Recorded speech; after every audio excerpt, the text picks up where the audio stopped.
everyone, I'm Shikha and welcome back to my channel Tales of a Mom. I hope you guys are doing well. और आज मैं बात करने वाली हूँ ब्रेस्ट फीडिंग के बारे में कि ब्रेस्ट फीडिंग कराने से पहले आपको क्या क्या चीज़ें पता होनी चाहिए। आई विश कि मुझे ये सारी चीज़ें पहले से पता होती तो मेरी ब्रेस्ट फीडिंग की जो जर्नी है वो ज़्यादा ईजी रहती। तो मैं इसी सारी चीज़ों के बारे में आज आपसे बात करूँगी कि ब्रेस्ट फीड स्टार्ट करने से पहले आपको क्या क्या चीज़ें पता होनी चाहिए। तो without any delay let's start. तो सबसे पहली जो चीज़ है जो मुझे लगता है कि आपको जाननी चाहिए और आपको पता होनी चाहिए कि ब्रेस्ट फीडिंग जो है जैसा आप एक्सपेक्ट कर रहे हो मे बी वैसा ना हो। मतलब जब मैं प्रेग्नेंट थी तो मुझे ऐसा लग रहा था कि ब्रेस्ट फीड ही तो कराना है, मतलब वो तो नेचुरल हमारी बॉडी बनी हुई है ब्रेस्ट फीड के लिए, हमारा जो बॉडी स्ट्रक्चर है और भगवान ने हमें जैसा मतलब इनबिल्ट जो फंक्शंस हैं वो हमारे इनबिल्ट फंक्शंस हैं और वो तो होगा ही। बट इट्स नॉट नेसेसरी कि वो वैसा ही होगा, ये एक टफ जर्नी भी हो सकती है। Because as per my experience जो मेरे साथ हुआ, स्टार्टिंग के कुछ दिनों तक ऑलमोस्ट 10 to 15 डेज तक मैं ब्रेस्ट फीड सही से नहीं करवा पा रही थी। फर्स्टली मुझे ब्रेस्ट मिल्क नहीं आ रहा था। सेकंड, बेबी जो है वो सही से लैच नहीं कर पा रहा था। आई मीन उसे लैच नहीं हो पा रहा था उससे सही से, उसे उस चीज़ को सीखने में थोड़ा टाइम लगा और वो जो जर्नी रही उस टाइम तक की वो थोड़ी डिफ़िकल्ट रही, थोड़ा परेशान रहती थी मैं। थोड़ा मैं ये आई वाज़ थिंकिंग कि मतलब ये क्या हो रहा है। मतलब ब्रेस्ट फीडिंग तो एक बहुत ही इम्पॉर्टेंट चीज़ है। मैं बहुत ज़्यादा प्रमोट करती हूँ ब्रेस्ट फीड को, बिकॉज़ ब्रेस्ट मिल्क से बेटर कुछ भी नहीं है आपके बेबी के लिए। कोई भी फ़ॉर्मूला, कोई अदर मिल्क नहीं है बेबी के लिए ब्रेस्ट मिल्क से बेटर। तो ब्रेस्ट मिल्क तो आपको कराना ही चाहिए, ब्रेस्ट फीड तो आपको कराना ही चाहिए। ब्रेस्ट मिल्क आपको आपके बेबी को एटलीस्ट फॉर 6 मंथ तो देना ही चाहिए। तो मुझे ऐसा लग रहा था शायद मैं वो 6 मंथ भी कंप्लीट नहीं कर पाऊँगी, बट इट्स बीन 9 मंथ्स और मैं अभी तक ब्रेस्ट फीड करा रही हूँ बेबी को। तो ऐसा नहीं है कि स्टार्टिंग में अगर जर्नी एज एक्सपेक्टेड नहीं है, जैसा आपने सोचा था वैसा नहीं है, तो आगे भी वैसा ही रहेगा। एंड सेकेंड थिंग जो है वो है colostrum is the greatest gift. Colostrum जो है जिसे हम गाढ़ा पीला दूध कहते हैं, जो बेसिकली ब्रेस्ट मिल्क आने से पहले आता है, वो जो है सबसे ग्रेटेस्ट गिफ्ट है आपके बेबी के लिए। अगर आप ब्रेस्ट फीड नहीं भी करा पा रहे हो या फिर किसी भी रीज़न से आपको ब्रेस्ट मिल्क सही से नहीं आ रहा है, फिर भी आप ट्राई कीजिए कि वो गाढ़ा पीला दूध जो ब्रेस्ट मिल्क से पहले आता है उसे आप अपने बेबी को दे पाएँ। बिकॉज़ उससे बेटर कुछ भी नहीं है, वो रिप्लेस नहीं किया जा सकता, उसका कोई सब्स्टिट्यूट नहीं है। बेबी की इम्यून सिस्टम उससे डेवलप होती है, उसके डेवलपमेंट में उससे हेल्प होती है। कोलोस्ट्रम जो होते हैं उसमें एंटीबॉडीज़ होती है, उसमें गुड बैक्टीरियाज़ होते हैं जो कि आपकी बॉडी आपके बेबी के बॉडी की इम्यून सिस्टम को स्ट्रॉन्ग बनाता है, बेबी के डेवलपमेंट में काफ़ी ज़्यादा हेल्प करता है। और मोस्टली एंड मोस्ट इम्पॉर्टेंट बात जो है वो है कि वो रिप्लेस नहीं हो सकता, उसका कोई सब्स्टिट्यूट नहीं है, कोई फार्मूला, कोई भी अदर मेडिसिन, मेडिकेशन कुछ भी जो है वो उस चीज़ की फुलफिलमेंट नहीं कर सकता आपके बेबी के बॉडी में। तो ये बात आपको पता होनी चाहिए कि अगर आप ब्रेस्ट फीड, बहुत लोग हैं जो चूज़ करते हैं कि ब्रेस्ट फीड नहीं कराना है मुझे, तो मैं उनसे भी ऐसा रिक्वेस्ट करना चाहूँगी कि आप डेफ़िनेटली ये जो गाढ़ा पीला दूध होता है वो आप अपने बेबी को डेफ़िनेटली दीजिए। ये एक्चुअल जो ब्रेस्ट मिल्क आता है आपकी बॉडी में आपके बेबी होने के बाद, उससे पहले आपको ये गाढ़ा पीला दूध जिसको हम कोलोस्ट्रम कहते हैं वो आता है। वो आप अपनी बेबी को डेफ़िनेटली दीजिए, ट्राई कीजिए कि वो आप दे सकें। नेक्स्ट जो इम्पॉर्टेंट चीज़ है वो है कि ब्रेस्ट पंप जो है वो सिर्फ वर्किंग मदर्स के लिए नहीं है और ना ही सिर्फ उनके लिए है जो कि अपने बेबी को घर पे छोड़ के बाहर जा रही हैं, या फिर मतलब सिर्फ उन लोगों के लिए नहीं है जो कि अपने बेबी के साथ चौबीसों घंटे नहीं रह सकते हैं, सिर्फ उनके लिए ब्रेस्ट पंप नहीं है। ब्रेस्ट पंप जो है वो एक बहुत ही बड़ा फ्रेंड है आपकी ये ब्रेस्ट फीडिंग की जर्नी में। मैंने ब्रेस्ट पंप जो बाय किया है, मेरे पास इलेक्ट्रिक ब्रेस्ट पंप है, हाँ, मैनुअल ब्रेस्ट पंप है, दोनों ही हैं और दोनों के अलग-अलग यूज़ हैं, दोनों का अलग-अलग इम्पोर्टेंस है। मैंने इसके ऊपर एक अलग से वीडियो किया हुआ है, आप वो देख सकते हो। बट मैं ये कहना चाहूँगी कि आपको डेफ़िनेटली कोई ना कोई इलेक्ट्रिक नहीं तो मैनुअल भी आपको ब्रेस्ट पंप लेना चाहिए, ताकि नाइट के टाइम पे आपके हस्बैंड बेबी को फ़ीड करा सकें, घर का कोई और मेंबर भी बेबी को फ़ीड करा सके और आप उस टाइम पे रेस्ट कर सको। सॉरी। आप उस टाइम पे रेस्ट कर सको, बिकॉज रेस्ट करना भी बहुत ही इंपॉर्टेंट है during breast feed. I mean जब भी आप बेबी को ब्रेस्ट फीड करा रहे हो, जब तक भी करा रहे हो, तो आपका रेस्ट भी उतना ही इंपॉर्टेंट है। आप जब रेस्ट करते हो तभी ब्रेस्ट मिल्क अच्छे से फॉर्म होता है, वो बनता है, और देन आप बेबी को फीड कराते हो।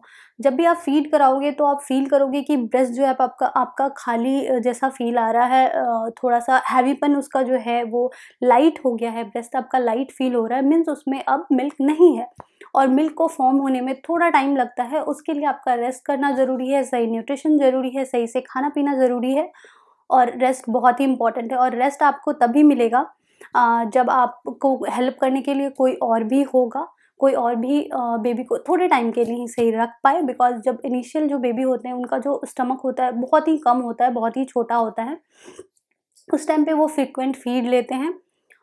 उस टाइम पे उनको आधे आधे घंटे में फीड देना होता है, और आधे आधे घंटे में आप उठ रहे हो, बेबी को फीड करा रहे हो। अगर आपका सी सेक्शन हुआ है तो बहुत ही डिफ़िकल्ट है आधे आधे घंटे में उठना, I can feel that.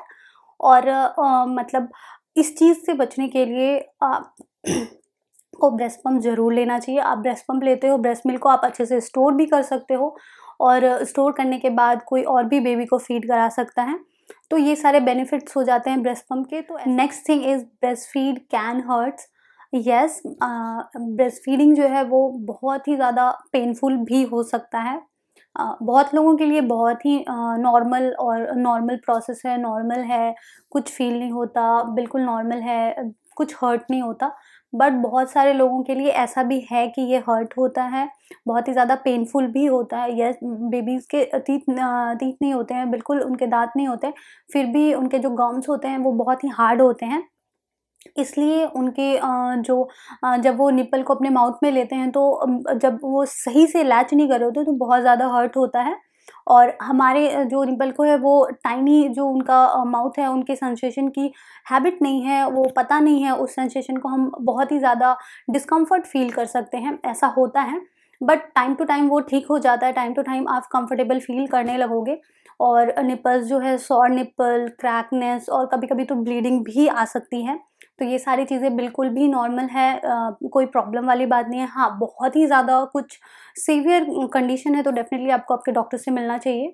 But ये जो है ये नॉर्मल है, ऐसा होता है। निप्पल क्रीम्स आते हैं, बहुत सारे मेडिसिन्स आते हैं, आई मीन निप्पल पे लगाने के लिए क्रीम वगैरह आते हैं, बटर आते हैं, निप्पल बटर आते हैं, वो आप यूज़ कर सकते हो। तो उससे आपको थोड़ा रिलीफ़ मिलेगा। और आपको ट्राई करना चाहिए बोथ साइड फ़ीड कराने का, ताकि जो बैलेंस है ब्रेस्ट मिल्क का वो बना रहे। और ये हर्ट करता है, आपको ये चीज़ पहले से ध्यान में रखनी चाहिए कि ये हर्ट कर सकता है, और ये बिल्कुल नॉर्मल है। बिकॉज़ मुझे जब थोड़ा प्रॉब्लम फ़ील हुआ था तो मुझे ऐसा लगने लगा कि ये क्या हो रहा है, कुछ मेडिकल कंडीशन तो नहीं है, कुछ प्रॉब्लम तो बहुत ज़्यादा नहीं है। बट मुझे बाद में पता चला कि ये नॉर्मल है, ऐसा होता है, क्रैक हो जाते हैं निप्पल्स, थोड़ा-सा ड्राइनेस भी होती है, ब्लीडिंग भी आ सकती है। मुझे ब्लीडिंग नहीं कभी हुई, but crack nipple and sour nipple मैंने फ़ील किया है। और शिया बटर होते हैं, निप्पल बटर आते हैं, बहुत सारे मार्केट में अवेलेबल हैं, बहुत सारे ब्रांड के अवेलेबल हैं, तो वो आप यूज़ कर सकते हो, वो हेल्पफुल हो सकता है। You will feel more hungry and thirsty. जब आप ब्रेस्ट फीड कराते हो तो आप ज़्यादा आपको भूख लगेगी, आपको प्यास भी ज़्यादा लगेगी। जो ब्रेस्ट मिल्क है वो 80% वाटर ही है, तो ऑब्वियसली आपको वाटर इंटेक भी ज़्यादा करना है। और अगर आप वाटर इंटेक ज़्यादा नहीं करोगे और ब्रेस्ट मिल्क करा दे रहे हो, ब्रेस्ट फीड करा रहे हो बेबी को, तो आप थर्स्टी भी फील करोगे, डिहाइड्रेट फील करोगे। तो आपका वाटर इंटेक लेते रहना बहुत ही इम्पॉर्टेंट है। और हंग्री भी आप बहुत ज़्यादा फ़ील करोगे, बिकॉज़ जब आपकी पोस्टमार्टम जर्नी शुरू होती है तो 1 मंथ से लेकर 12 मंथ तक के पोस्टमार्टम जर्नी में आपकी बॉडी जो है वो 300 टू 500 कैलोरीज़ जो है वो पर डे बर्न करती है, इंक्लूडिंग ब्रेस्ट फीडिंग। तो इतनी कैलोरीज़ जब बर्न करोगे आप तो डेफ़िनेटली आपको भूख ज़्यादा लगेगी। तो आप ऐसा नहीं है कि आप कुछ भी खाओ, जंक खाओ। जब आप ब्रेस्ट फीड करा रहे हो तो थोड़ा केयरफुल भी रहना होता है कि कोई भी ऐसी चीज़ आप ना खाओ जिससे आपके बेबी को हार्म हो, क्योंकि वो कहीं न कहीं कनेक्शन जो है आपके ब्रेस्ट मिल्क के साथ है, आपके खाने का, और आपके ब्रेस्ट मिल्क से आपके बेबी का कनेक्शन है। तो डेफ़िनिटली आपको ऐसी चीज़ें खानी चाहिए जो बेबी के लिए भी हेल्दी हो। नेक्स्ट थिंग जो है वो है अनइवन सप्लाई इज़ नॉर्मल। कभी कभी आप फील करोगे कि आपकी बॉडी आपकी जो ब्रेस्ट है उसमें मिल्क बिल्कुल भी नहीं है और सप्लाई थोड़ा डाउन हो रहा है। तो उसके बहुत सारे फैक्टर्स हो जाते हैं, लाइक आप ठीक से सो नहीं पा रहे हो, आप ठीक से रेस्ट नहीं कर पा रहे हो, आप सही से खाना नहीं खा रहे हो, आप सही से पानी नहीं पी रहे हो। तो ये सारे बहुत सारे फैक्टर हैं जिसकी वजह से सप्लाई में आपको अप्स एंड डाउन फील होंगे। कभी कभी आप ओवर सप्लाई भी होते हैं, बहुत सारे लोगों को कि ओवर सप्लाई हो रहा है, जितना बेबी फीड नहीं कर रहा है उससे ज़्यादा सप्लाई हो रहा है, तो फिर लीकेज की प्रॉब्लम होती है। बट वो भी नॉर्मल है। और जब भी आप सप्लाई आपका लो होने लगे तो आप पहले कुछ अपने लाइफस्टाइल में चेंज करने की कोशिश कीजिए। लाइक खाने में आप बहुत सारी चीज़ें ऐसी ले सकते हो जिससे आपका ब्रेस्ट मिल्क बनता है। मैंने इसके ऊपर एक सेपरेट वीडियो किया हुआ है कि ब्रेस्ट मिल्क की सप्लाई को आप कैसे बढ़ा सकते हो। तो वो नॉर्मल है, आप घरेलू कुछ चीज़ें खा पी के आप अपना ब्रेस्ट मिल्क का सप्लाई जो है वो ठीक कर सकते हो, अगर बहुत ज़्यादा कम हो रहा है अचानक से तो। इवन सप्लाई जो है ये बिल्कुल नॉर्मल है। अगर आपको बहुत ज़्यादा दिक्कत लग रही है तो डेफ़िनेटली अपने लैक्टेशन कंसल्टेंट जो आपके हैं उनसे आपको कंसल्ट करना चाहिए, वो डेफ़िनेटली हेल्प आउट करेंगे इस बारे में आपके लिए आपको। Last point is it's okay to stop. Like जब भी आप फ़ील कर रहे हो कि नहीं अब आपको ब्रेस्ट फीड नहीं कराना है, आपकी ब्रेस्ट फीडिंग की जो जर्नी है आपको यहीं पे स्टॉप करनी है, तो आप कर सकते हो। ये कोई क्राइम नहीं है और कहीं ऐसा नहीं लिखा हुआ है कि आपको मतलब बहुत ही ज़्यादा टाइम तक ब्रेस्ट फीड कराना ही इम्पॉर्टेंट है तभी आप एक अच्छी मॉम हो। नहीं, आप अपनी बेबी के लिए with breast milk, without breast milk आप एक अच्छी मॉम हो, एक बेस्ट मॉम हो। उसके लिए जो बेस्ट है वो आप ही हो। तो डेफ़िनेटली अपने माइंड में कोई मॉम गिल्ट मत रखो आप कि आप ब्रेस्ट मिल्क छोड़ना चाह रहे हो, नहीं कराना चाह रहे हो अब, और स्टिल आप करवा रहे हो। It's okay to stop. जो रिकमेंडेशन है वो ये है कि 6 मंथ तक आपको ब्रेस्ट मिल्क देना चाहिए बेबी को, ब्रेस्ट फीड कराना चाहिए बेबी को। बिकॉज उस टाइम तक बेबी जो है बाहर का कुछ खा नहीं रहा होता, आई मीन सॉलिड्स उसके स्टार्ट नहीं होते हैं। और ब्रेस्ट मिल्क से ज़्यादा न्यूट्रिशन और बेबी के डेवलपमेंट के लिए हेल्पफुल कुछ भी और नहीं है, कोई फॉर्मूला नहीं है। Formula equivalent to mother milk होता है बट मदर मिल्क नहीं होता है। दैट्स वाई आप जो ब्रेस्ट मिल्क होती है उसको इतना ज़्यादा प्रमोट किया जाता है, बिकॉज ब्रेस्ट मिल्क से बेटर कुछ भी नहीं है। बट अगर आपसे नहीं हो पा रहा, नहीं हो रहा, आप बहुत ज़्यादा ट्राई कर रहे हो, तो इसको बहुत ज़्यादा स्ट्रेस आउट करने की भी ज़रूरत नहीं है आई थिंक। तो ये कुछ पॉइंट्स थे जो मैं आपके साथ शेयर करना चाह रही थी। इसमें मेरे एक्सपीरियंस है, जो कुछ भी मैं अभी तक की मेरी 9 मंथ की ब्रेस्ट फीडिंग जर्नी रही है इसमें मैंने एक्सपीरियंस किया है, और मुझे लगता है ये सारे पॉइंट्स जो हैं हर किसी को पता होनी चाहिए। आई होप ये वीडियो आपके लिए हेल्पफुल रहा होगा। और अगर आपको ये वीडियो हेल्पफुल लगा, अच्छा लगा, तो डेफ़िनेटली इस वीडियो को लाइक कीजिए, शेयर कीजिए, कमेंट कीजिए, और टेल्स ऑफ ए मॉम को सब्सक्राइब ज़रूर कीजिए। मिलते हैं मेरे नेक्स्ट वीडियो में, तब तक के लिए see you, bye bye, take care.